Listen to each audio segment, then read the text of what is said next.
Okay, Oscar nuts, where do we stand at the Oscar Derby right now? We have not yet heard from PGA and DGA and some of those top guilds, but we've heard from some other precursor awards. And now we're going to nail where we stand in the race with Ann Thompson from Indiewire, Pete Hammond from Deadline, Wilson Morales from Black Film and TV. I'm Tom O'Neill from Gold Derby, and we're going to go right to Ann, who kicked our butts, came in first among 35 of us experts. Of course, I'm never going to forgive her, but well, let's go to her first. And what's the state of the race? And has anything changed recently? Or? I'm looking very much at the two big award shows that are coming up, the SAG Awards and the very big BAFTA Awards.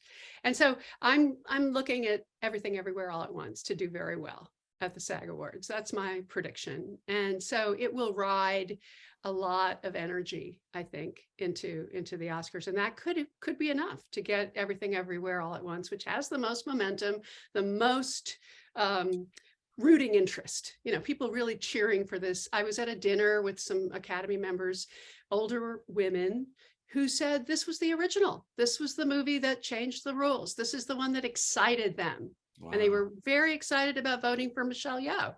So this is part of what the climate is. Then you get to the BAFTAs. Very influential, a lot of overlap with the Academy, and they could make Banshees of Inisherin come out ahead with Colin Farrell, and that could be some momentum for him. And as you all know, the big race, the one that's really hard to call right now, is Best Actor. It's a three-way race. Yeah. Pete, the movie with the most Guild nominations is Top Gun. And there is talk about a rooting factor that Ann's mentioning that's so key. Generally, there are a lot of people rooting for that. I know. I think Top Gun's number 2 on a lot of lists. Yeah. And with the Academy's weighted voting system of 1, 2, 3, 4, 5, you got to rank everything. That could really factor into it if it's split among, like Ann's saying, Banshees here and Everything Everywhere. I agree, Everything Everywhere has the momentum, and I do think it'll come out of SAG with that, the same way Parasite did, the same way Cate did. Excitement. The cast is just so great. I just interviewed Jamie Lee Curtis and Key, and they're just so convincing and so, so enthusiastic about all of this that it is contagious for this movie. And I think SAG could help cement that.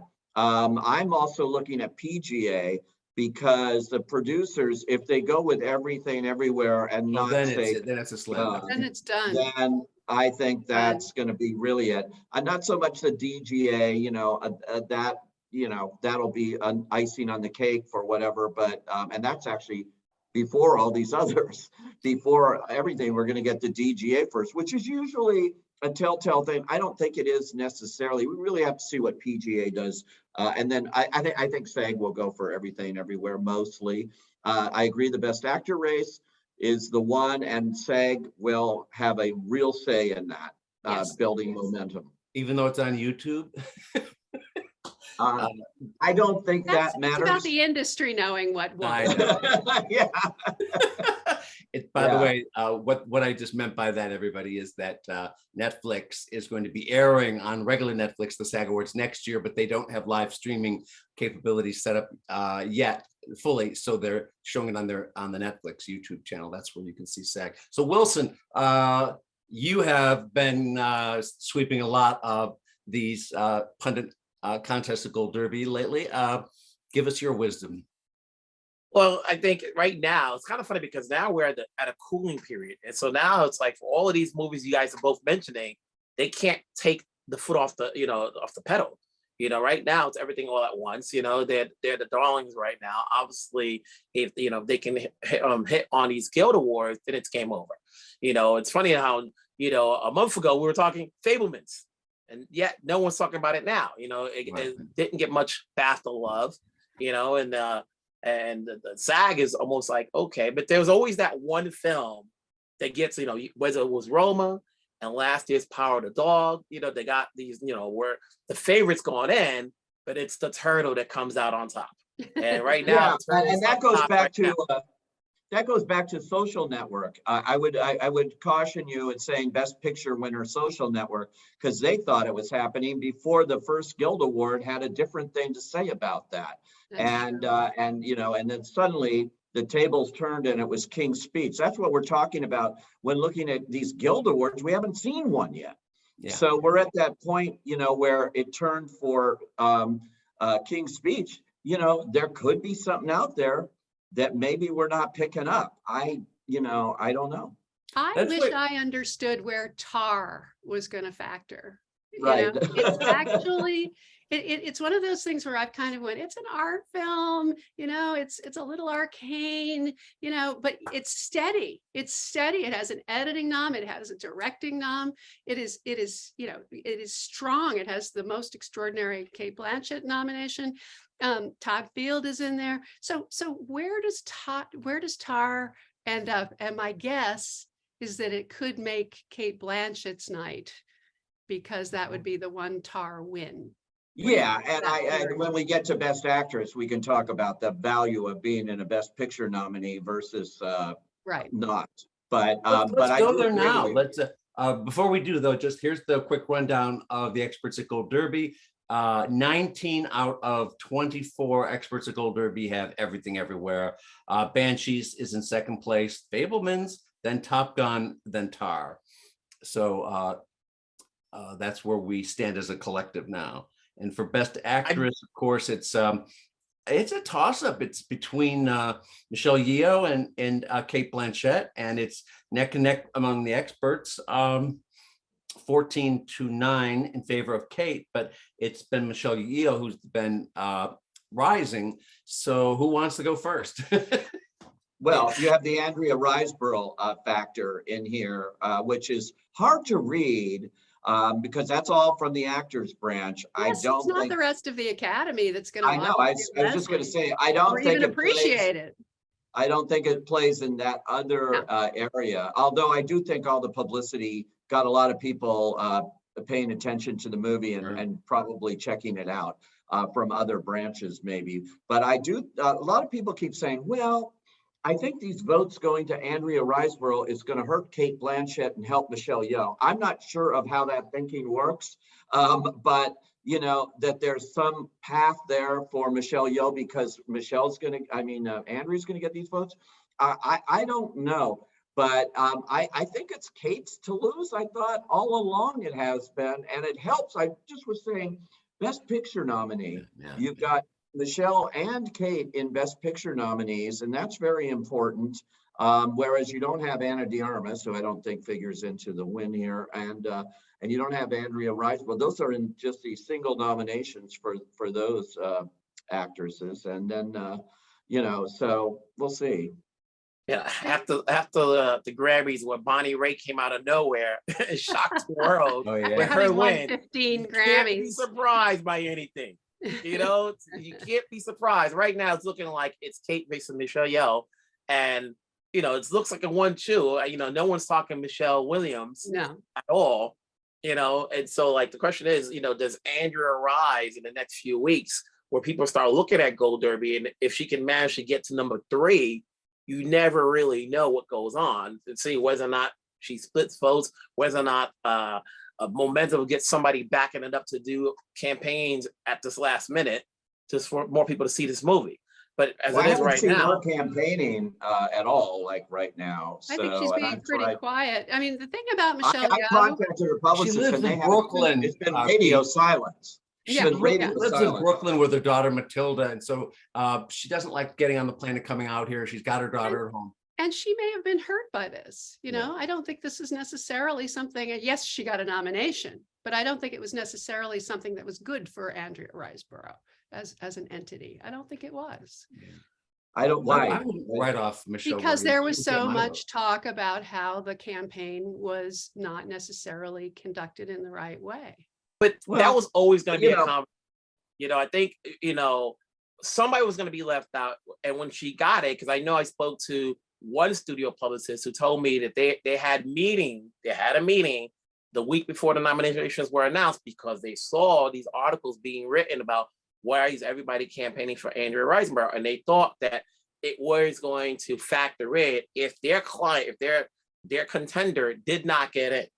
You know, especially when you're talking about these studios spending all these FYC money for screenings and receptions. And here comes this person, you know, who did none of that, but had a couple of tweets out there and got mentioned on TV. And voila, she just jumped over a lot of people and got because in. they actually watched the movie. They were telling people, go see the movie. What's wrong with that? These little movies can't compete otherwise. And, you know, the Academy is going to change those rules now. They're going to take the 20,000 from these little movies that cost to get on the Academy's website.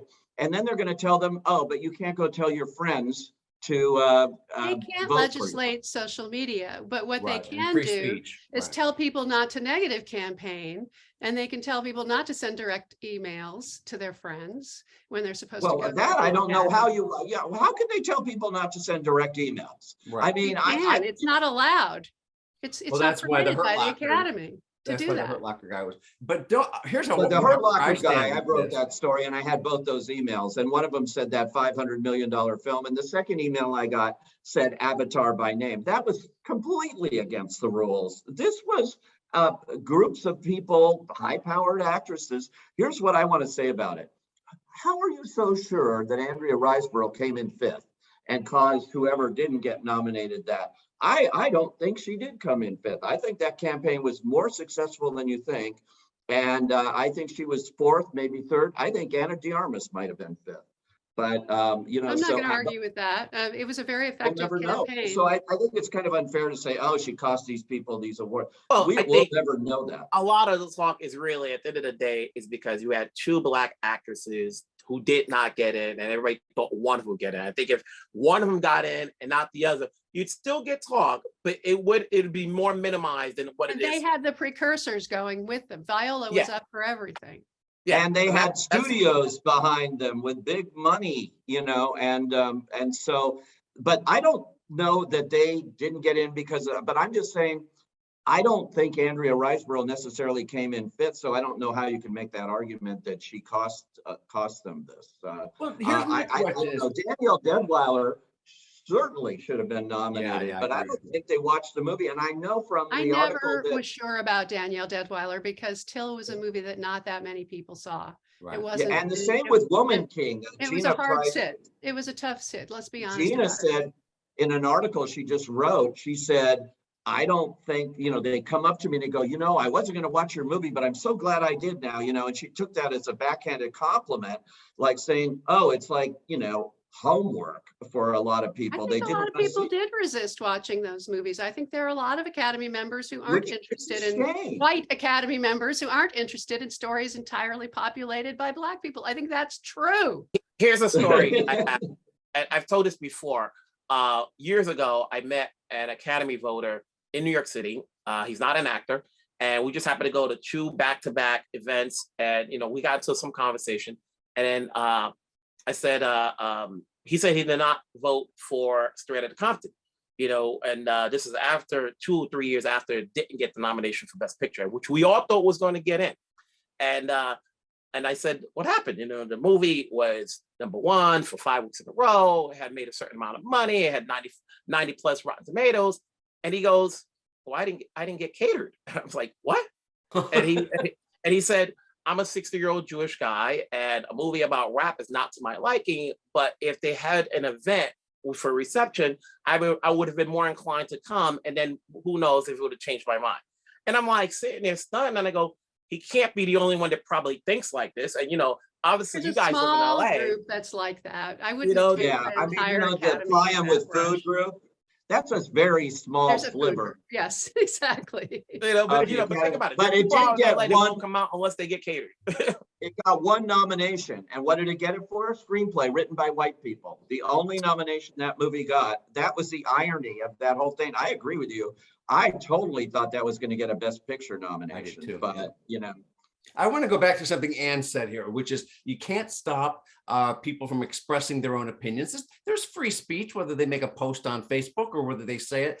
But my question, serious reservation is allowing because you're not allowed to campaign openly on, Facebook, et cetera, for someone else. But why are you allowed to have an event at your house with if you're a friend of this person, or you're campaigning for them in essence, and you are doing this at home? Should that be the line that should not be crossed? They're supposed to have a screening. They're not supposed to have an event without a screening. Yeah, Yes, not but an I event. mean- They would have a screening. They would show the movie. That's what happened. Jennifer Aniston had 5 friends over who were all Academy members, said, watch this movie. They watched it in her house. Okay. Oh.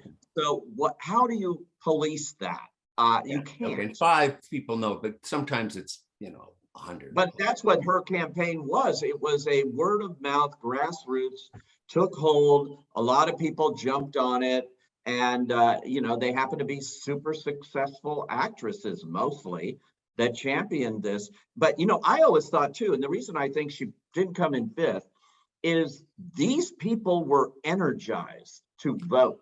They A lot thought of they were people doing a don't good vote. thing. They Yeah. were doing a mitzvah. They were going for something Yeah. great. They were energized voters. This is what you find in political campaigns: who's likely voters and who's Right. registered And voters. they were rooting for the underdog. Yeah. And they were the likely voters. I think she probably scored Oh, yeah. much higher than what It would be people- different if this was an actress in a movie by a studio, let's like that had money, and all of a sudden their friends got them in the group. They You do know, that all the opposed- time anyway. I mean, Yeah, that yeah. happens. Yeah. That is standard. That is standard campaign operating practice. procedure. And that's the other thing I wrote, which is basically that the campaigners know where all the lines are drawn and break these rules all the time. I know. The Academy really isn't very good at policing any of this. No, it's very difficult when you have all these guilds that have cross memberships and BAFTA too. And how are you going to say, well, I'm here because of BAFTA, not the Academy? You're drawing all these lines that I think they found when they relaxed the rules after strengthening them for a while, and then they relaxed them. And, and the Academy is the only ones, they starve during these things. They can't eat, in phase 2. Well, think about besides. Well, they can eat up until a certain time and then they Yeah, can't. and then they anymore. can't. Well, think about it, within all these guilds, then you have certain categories where there's somebody that's always in that group because the guild likes them, and then people like Roger Deakins, how many times he got nominated, or Diana Warren, were they getting in? It's like, how great was the music or film, but yet because they're staples, they're always in. That's know, really and about Diane Warren's friends in the music I know, branch. I know, That's I know. really about cronyism, and it really. But bugged some of me. them They gave campaign. her honor Diane award. Warren- That was the point. you know? Diane Warren is considered the songwriter, and her crony friends, or whatever you want to call them there, her friends like the fact that she's not Rihanna and that she's not Lady Gaga coming in here, that she's one of them. She's in the trenches songwriter, and that's why they gave her that special Oscar this year.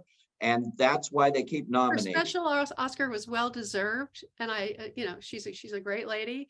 It's just every year there's a movie nobody saw with a song that nobody heard that's Exactly. nominated that was written by Diane Warren. Our J. Ralph, he didn't make the final 5, but he found a way to keep getting in that top 15 and actually getting some nominations. And same thing, they work the branch. I mean, they know the branch. That's why the Oscars are designed that way, for branch voting. Before we switch right in a minute to Best Actor, to give an example to our watchers and listeners here, Cate Blanchett called Andrea's performance the greatest ever by any actress in film history. I mean, she really went over the top. Was it Blanchett I or think Winslet? that was Kate Winslet. Kate Winslet. Winslet. Yeah, sorry. It was Winslet, yeah. All You see right, how big it is Called that her we out all at the LA notice? Film Critics and the Critics' Choice Awards. Yeah. so Best Actor, who wants to go first here? It's Squeaker. So my take on that one is that it's all about SAG and BAFTA and which one wins which, and Frasier needs to win SAG very badly because he's unlikely to win BAFTA, and Colin Farrell would be good if he won both because then he could go on to take the Oscar. But Austin Butler is in there, and he's Yeah. a charmer. I don't know how Yeah. many of you got to meet him, because if Yeah. you sit at the round tables, if you see him in there, he's utterly lovable. And so I suspect that he's an actual factor here as well. And if he were to win SAG, that would become, he absolutely owns the movie. He is the movie. That often, He's like Daniel They look Day-Lewis at that Lincoln. and they say that's Elvis, and you've got Elvis's widow praising him, running around to every event, and saying how great he was. And you had Lisa Marie in that The factor daughter too. not Tragically around with died. us anymore. And there's a lot of factors there where they may not say he's got another shot. They'll just go, wow, that guy is something. It's a Best Picture nominee too. So that helps. That's the there. problem for Brendan Fraser. He doesn't have a Best Picture nomination for The Whale. Right. Or And- director, No. So yeah, The Whale isn't that strong. It only has three nominations or something. So But we're all agreed that Brendan, Austin, or Colin could take this, right? Or yes, it could be. you're one writing- of the three. yeah. Bill I think- Nighy, if there's a real split, and you Yeah, really that wanna could put- happen. Yes. And Bill Nighy could actually win at the BAFTAs too, Yeah, which yeah. would be Yeah, awesome. actually, Bill Nighy has a really good shot at the BAFTAs, I imagine. So And Paul yeah. Mescal, no shot. No, He was zero. the fifth slot. Zero. I mean, that's not having, he's not even able to campaign. He's on stage in London right now, and so, but the nomination was the win there for him, believe me. Absolutely. He's what is he, 25, 26 years old? Yeah, Yeah, and and they haven't and seen- isn't he playing? I guess he's gonna star as in the Gladiator 2. Playing yeah, well, Lucius. that's good for him, but I mean, this movie hasn't been seen, so no. Mm-mm. So supporting actress, according to the experts, Angela Bassett is way out front, but that's not what a lot of other pundits say. What do you guys say? It's I her. think if she wins SAG, I think it's a wrap. Hopefully, I think people want her to get her win. It's the 30th anniversary. What's love got to do with it? The fact of say, to have her come back for a second nomination 30 years later, all the roles she's done in between. I think this is the one where it's like, okay, you give it to her because of her legacy. Yeah, I think she's definitely the front runner. I think that's clear from. She's gotten a big chance to go and practice her Oscar speech on several shows, televised shows, and done a good job. She's considered, deserving at this point. And, it's funny, I can't remember who beat her for Tina Turner. Do you remember who won that year? Because I would have thought she would have won for that right out of the box. But I think it was Holly Hunter. Okay. So anyway, it's Holly Hunter. Okay. But that movie was up for Best Picture, and we can go back to these kinds of things. Right. But it's still a but I do- legacy award. It's Yeah. for I think she's probably got it, but I do want to see SAG. Yeah. What about the Everything Everywhere actresses? We got two of them here. kind of knock each other out. That's the problem there. Jamie Lee Curtis is sort of like a legacy person too. Yes. And and it's just so terrific to talk to and so great on everything that the problem is she's up against a co-star, and that's going to be difficult. And you say legacy in two different ways: legacy for career, legacy because of who her parents are. Well, all of that, She's and someone she who is grew up one in of Hollywood and is very, very popular. and she is. people like her. I just pointed this out in talking to her too. She's one of 5 families now. She's the 5th. It's a history-making nomination after the Redgraves and the Houstons and the Fondas and Derns, and now the Tony Curtis, Janet Leigh, Jamie, all having Oscar nominations. So yeah, I didn't know that. That's great. Switching to supporting actor. This is I'm going the wrong way. This is a runaway, isn't it? I think so. Ki-Hoo Kwan. Thank you. Ki-Hoo Kwan is going to take it. He's taking His everything story he's is so sweeping. amazing. Yeah. It's just so amazing. He's such a good guy and so effective in interviews and things. His Golden Globe speech was a textbook of how to do an award show speech. And, it's natural. It comes out of him. You don't feel like it's fake. It's not. This guy How didn't much of even a factor tell. does how much of a factor do speeches make when you're at the Golden Globes or Critics' Choice when it's televised? It's I viral. think, It's a question of it becoming viral. Everybody looked at Yeah. it later. yeah, and they see it, I remember Glenn Close at the Globes when she won, I mean, just these speeches that just really go everywhere. Hillary like Ann Swank, said. Jamie Foxx, they gave such an award crowning performance on stage. You and I have talked about this through the years, Pete, and you've always called it their Oscar audition. And it really is. If they nail it like Brendan Fraser did at Critics' Choice, Yeah, he did. boom, but that it was on the CW and had only 1 million viewers. But Ann's right. They go viral. It doesn't matter what it's on. Yeah. It's on the internet. It's out there. And Brendan has been viral ever since Venice. That's right. Crying He's in been the crying ever since then. Because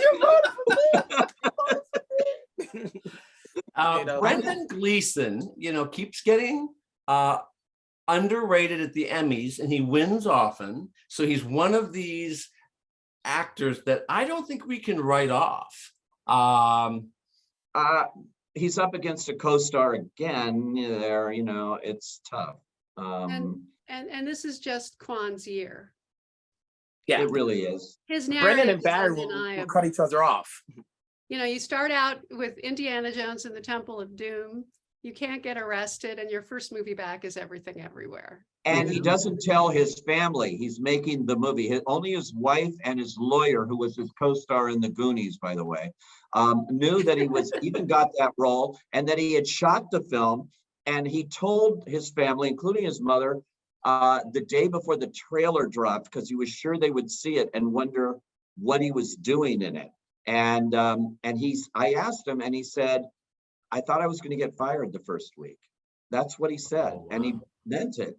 And, and so he just didn't want to tell anybody. Wow. What a story. Actors are very superstitious. It's amazing. Judd Hirsch doesn't have enough screen time to win, right? No, it's a cameo. I mean, it really is.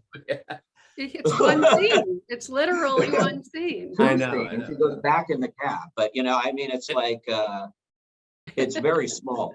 It's a very small role. But hey, he's such a force that obviously the older voters, I would say, got him in. And this is the Veteran Achievement Award category where we see that I feel happen. sorry for Paul Dano though, because I thought Paul Dano was very good in that movie. I figured he was in too. Yeah. It's like, and then here's the thing: Brian Tyree Henry got in, and I didn't vote for him because I thought, at least when I was looking at the odds, he was like somewhere between 6 and 8, but he managed to get into the top 5. And that was you're right on that. He was not easy.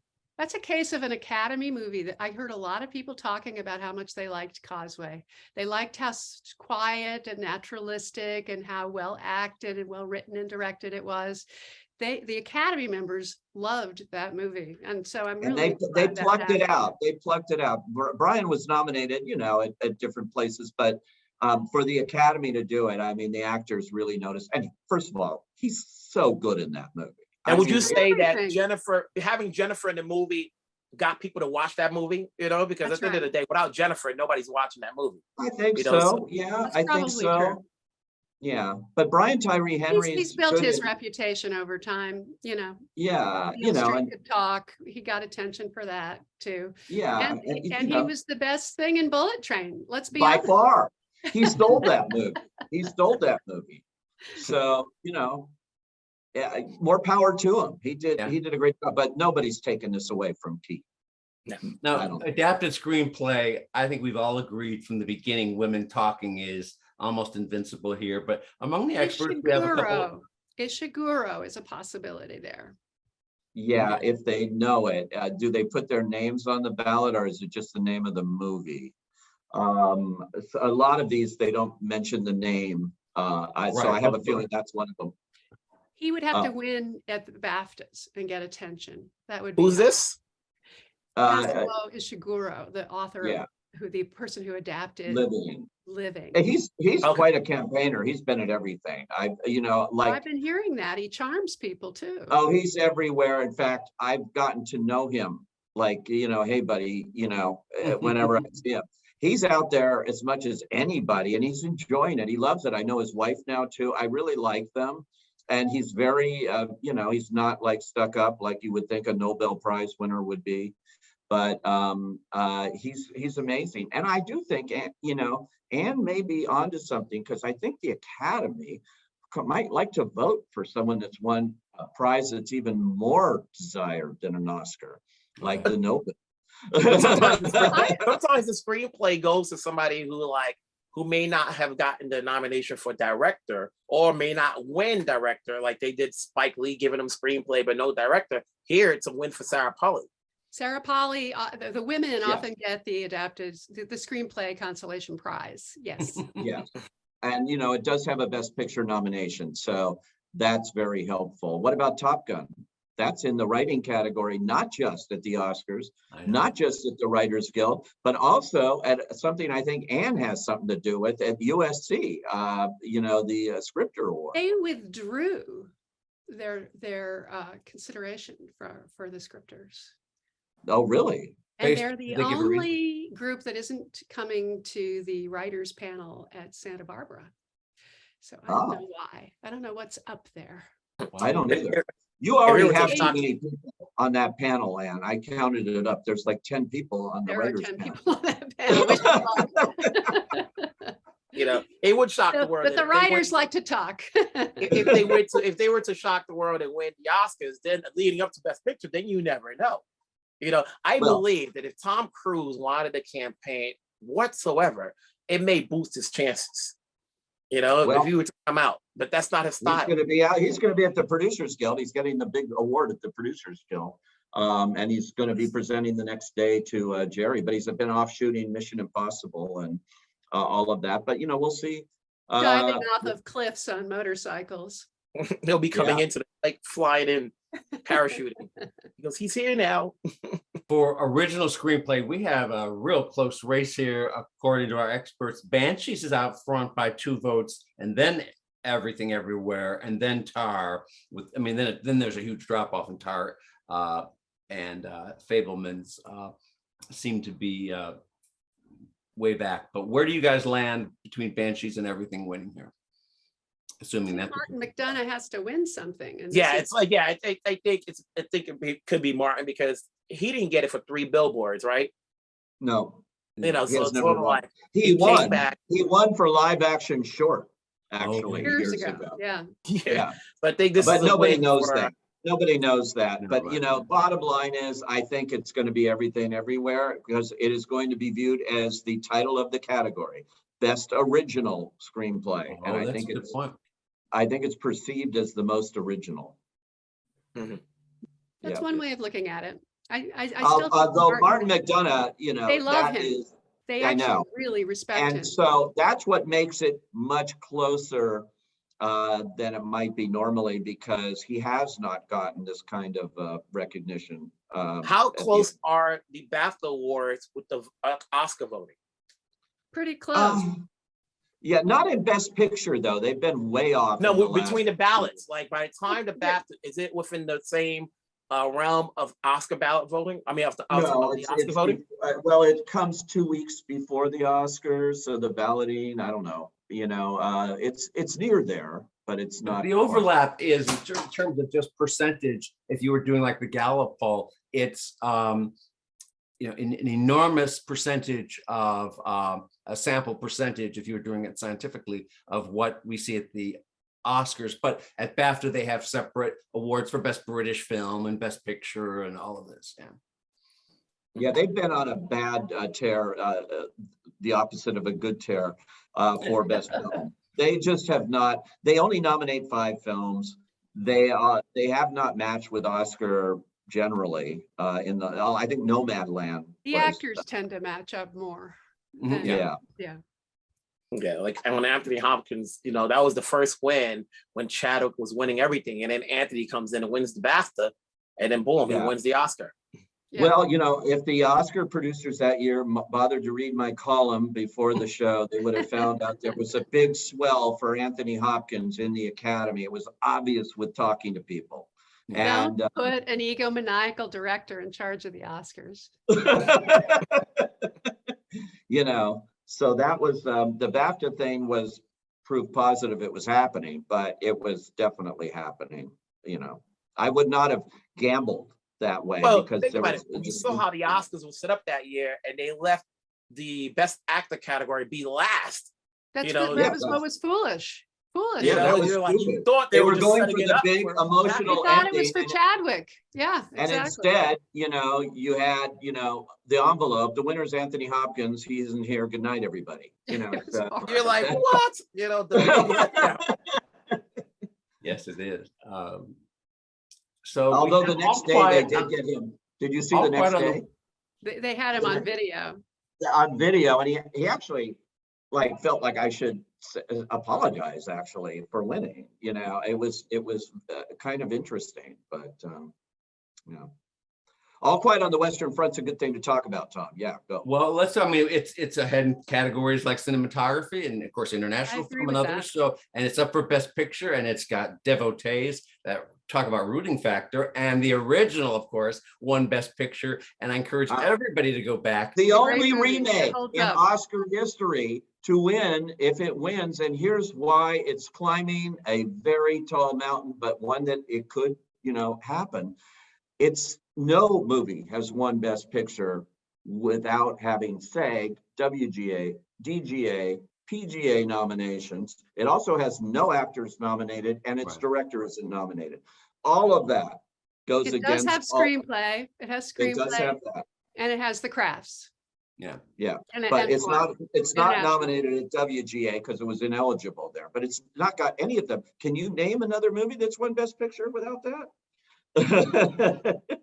But you know what I'm None. saying about the original as I watched it a year or two ago? Boy, that still strikes me, because it was from the 1930s. It still strikes me as a very modern film with the language and the everything about it. I was very surprised that it Academy didn't. members really like this movie. I've heard it up and down the line. I was out to dinner with a producer, well-known producer, and her husband, very well-known agent, and then headed a production company. Both of them, when I asked where their heads are at, that was the movie. But it's Right. interesting that got in, but no director, but yet Triangle of Sadness gets in with its director. You know, Yeah. but That's the you know, international vote. That's the international vote. It was a big winner at the European Film Awards and so on, and Cannes. You know, so it had a lot of support. It has a lot. Let's Because talk there's so about many more Elvis. Talk about international. Elvis, movies that have generated enormous passion. That certainly has. And that can carry the day. Let's just talk about it in general. It can surface, it can pop up here and there in various categories, couldn't it? It Well, doesn't you know, have the interesting directing. thing is, yeah, go ahead, Ann. Go. I'm sorry. Go. You go. No, I was just going to say the interesting thing about it is Moulin Rouge was nominated in 2000 in 8 categories. The same age. The exact same categories. The No only director. difference was Nicole Kidman Right. and Austin Butler, actress. Otherwise, exactly the same Baz categories. Luhrmann was the same and snubbed in both. Yeah. Well, let me ask you this: in costume design, for example, that seems like one that Elvis could take, but I'm betting it's Black Panther in that category. I That would Rick think so. Carter I gets agree. it. yeah, Every they time. both are neck to neck. I don't see anyone else between Ruth Carter. Now, one could say, okay, with Black Panther, some of the costumes are similar, you know, from the first film, which could help Catherine. And then there's some that's new, you know, it's like, it's a toss up between, they both are winners, you know, from different years. And so now the question is, which one has more visibility, you know, when you see it? Because I'm trying to, you know, decide, okay, which costume stands out, Black Panther or Elvis? You know, the You could costume argue stands that out. Elvis is imitating Elvis. Yeah, Yeah. there's a lot more. And than this just goes back to something that Pete mentioned Whereas earlier. When you Wakanda get is down, original. Yeah. I'm when you sorry. go down the ballot beyond, you know, below acting and I believe writing, it's the names like Ruth Carter's name doesn't show up. It's just Isn't the on movie. there, but they know Black Panther is the flashiest of it. If I were voting, if I were in this category, I would vote for Mrs. Harris Goes to Paris. Because that to me, That's that the to one me with haute is couture. that screams costumes. And that's what I would vote for too. I thought they did a terrific job in that, and that costumes were so They integral were to delightful. that movie, and it's done by a well-known costume designer, Oscar winner. So I think that if you're going to have an interesting little thing that night, it could be something like that could sneak in. They may look at it and say, I don't know, Black Panther already won. Elvis is Elvis. This is her. I Now, always did remember Cruella the year win? that Priscilla, Queen of the Desert, won Best Oh, what a Picture. great Yeah, movie. did Cruella win? Cruella did win. Was it Cruella? Did Cruella win a year or two ago? Yes. Yeah. So like sometimes when the costumes stand out like Cruella, it's like, okay, it's a foregone conclusion. That You That know, was I the think front runner for the whole season. Everybody Yeah. knew it So would be with Mrs. Harris, because it's not so much of a film that a lot of people saw, That's I the think the problem. nomination may be just a win.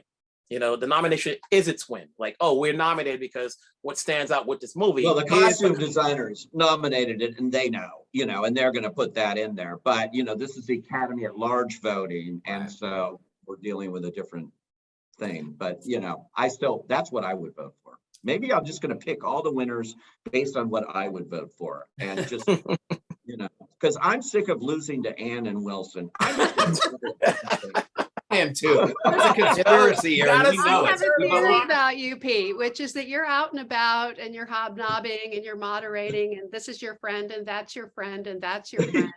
And Yeah, that you're ends up listening. You're clouding your listening to too many judgment people in your sometimes. ear. You're like, Pete's Hard to getting be It's too objective. emotional. You're hanging out too emotional. You're getting too emotional when you're hearing people like maybe and like, no, Pete, look at the odds. I know. Look at the odds. I know. You know that there's always been a mysterious connection between film editing and Best Picture, right? Yeah, but that was that was before, though. There've been a lot of changes in the voting and the membership, etc. Film editing, we've got Top Gun out front with 15 experts and Everything Everywhere at 6. But Everything Everywhere, usually they go for the most frenetic one, like Whiplash one here, right? So this is whatever, it makes them the most dizzy. Top Gun has to win this. it will win it. Okay. Why? Because it's film editing, what it it's did. sound. It's the kind of movie that wins those awards. It will win editing. I don't know about the Ace Eddies, when those Maybe are, but sound too, right? I think it'll win sound for sure. Yeah, it's the loudest movie. Now you guys know the guilds. Not visual effects. Visual effects. Are the people behind Avatar. it more in the guild, like as opposed to rewarding a newcomer coming out of the gate, like for Everything Everywhere, as opposed to the guys who did Top Gun? Like who's more known in the guild that they'll vote for? Like, oh, here's Top Gun 30 something years later. Look at one hell of a job. Here are these new guys that did Everything Everywhere. It's like, how do the guilds reflect that? I would suggest to you that there's a degree of complexity with one of these big movies like Top Gun. It's Everything Everywhere. I love it, but it's a little on the scruffy side, a little on the indie side. Yeah, I would argue that Top Gun, having been nominated in a lot of categories, including Best Picture, may not win anything but these two crafts. Yeah. It's popular. People are going to want it to win something, don't you think? It's definitely popular. They thank it for saving the industry. It's got a lot of goodwill going for it. I was shocked it didn't get cinematography. Oh, that's the shocker, because he was a shoo-in to win and didn't get in. Got in at ASC, may win at ASC because of that. But Claudia Miranda, I know, some weird things happen. Tar got nominated, and I just didn't see that coming for cinematography. So makeup and hairstyling of the whale, the physical transformation of Brendan is the kind of thing they very often go for. But in these categories, they often go for the most makeup, the most hairstyling, the biggest transformation. And there are a lot of nominees that meet that criteria here. So the whale is out front, according to us. We have 7 experts voting for Elvis. Then there's Batman and Black Panther. Could we see an upset here over the whale? Oh, yeah, absolutely. Yeah, I got this. Why? Yeah, all he's got is the facts. That's it. One thing only. And then you look at the other ones.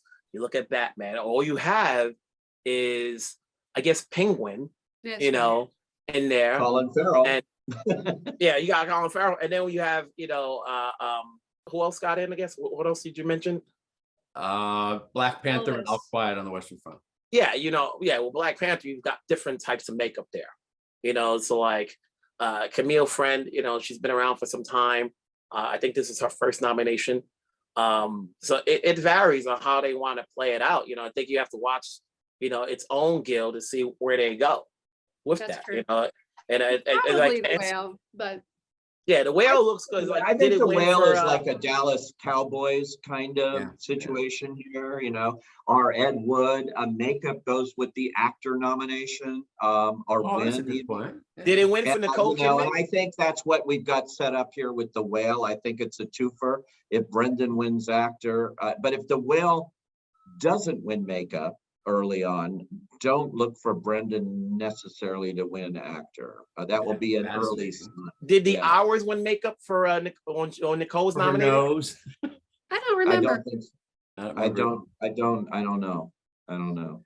In production design, this is where, again, one movie that doesn't have strong chances elsewhere is on top, according to us. It's Babylon. And then Elvis, they're almost tied.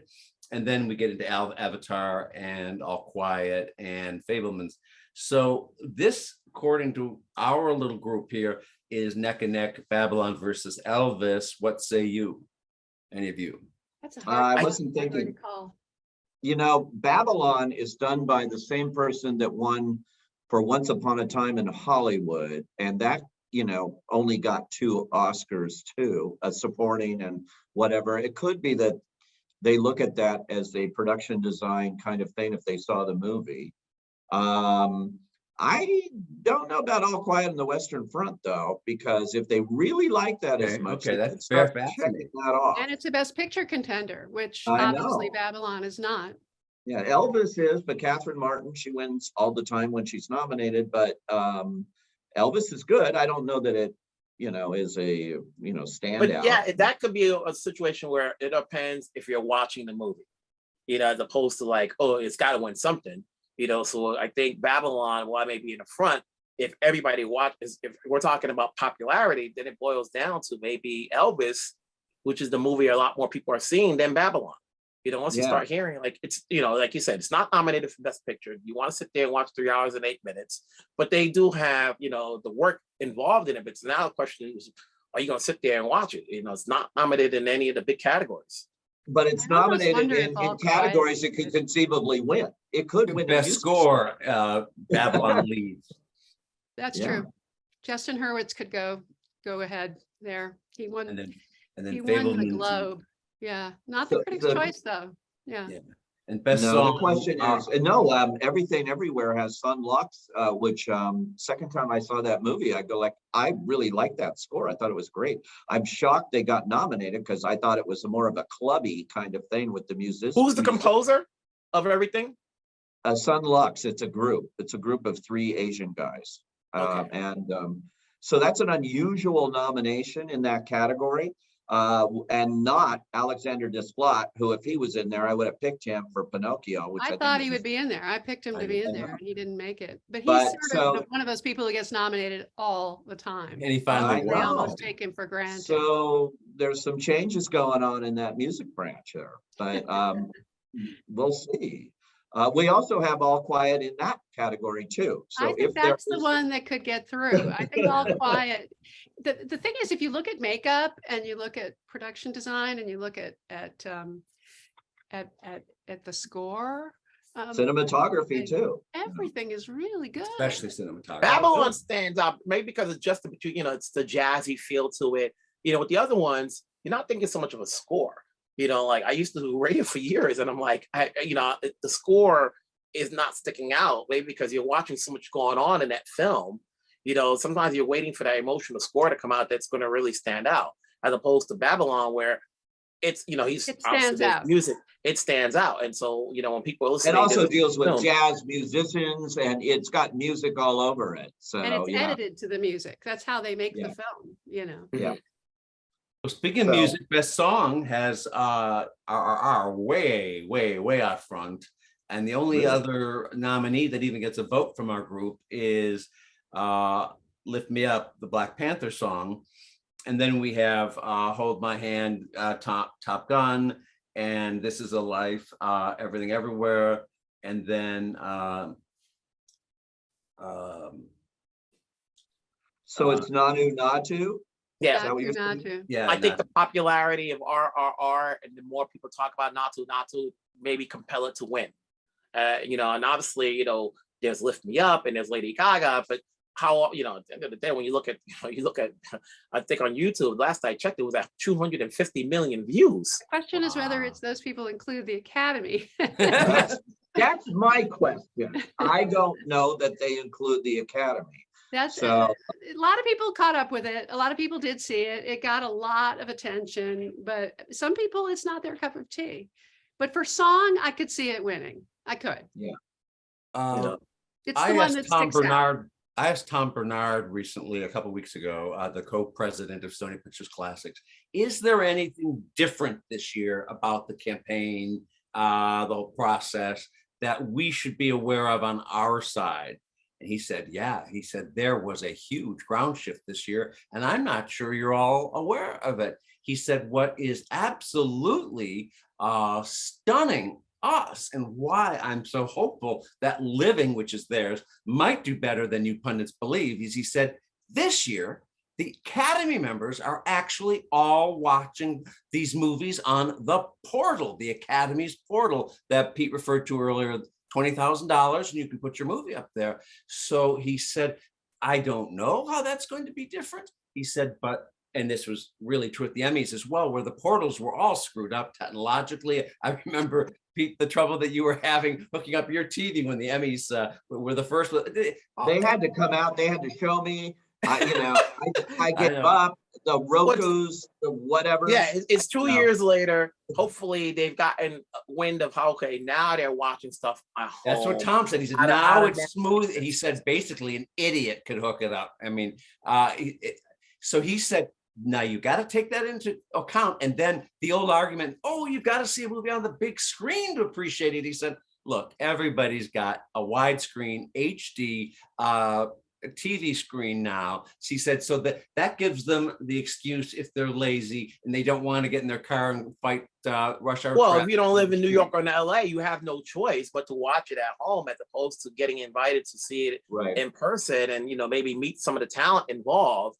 So So like that's a majority. that would be the exception, yes. I think Yeah. that's what hurt Avatar. It did okay. It's in the Best Picture race, You but it have only to got see it at the 4. theater. Yeah. But if you don't see that in the theater, I don't care how big your TV is. It's not, Yeah.